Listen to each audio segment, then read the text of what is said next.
Përrurohen ambientet e reja të gjykatës antikorrupsion. Sallat e gjykimit janë konceptuar sipas modelit amerikan, teksa drejtuesi i kësaj gjykate, Erion Bani, thotë se ky transformim nuk është luks, por domosdoshmëri institucionale dhe përgjegjësi ndaj qytetarit.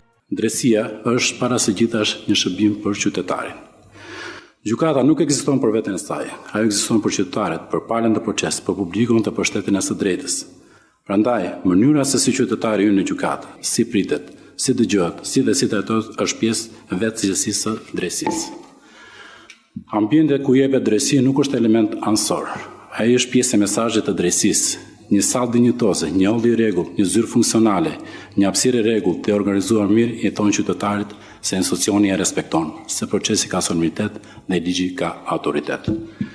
I pranishëm ishte ministri i drejtësisë Toni Gogu, i cili e vendosi investimin në kontekstin e reformës së drejtësisë dhe të fazës përmbyllëse të negociatave të Shqipërisë me Bashkimin Evropian për kapitullin 23. Po ashtu ai u ndal edhe te debati publik mbi masat e sigurisë në sallat e gjykimit, duke theksuar nevojën për balancë midis sigurisë dhe respektimit të standardeve europiane të drejtave të njerëzit. Gjykatat që trajtojnë krimin e organizuar, siç është kjo gjykatë, apo çështje me rrezikshmëri të lartë, kanë nevojë për siguri dhe duhet ta kenë sigurinë.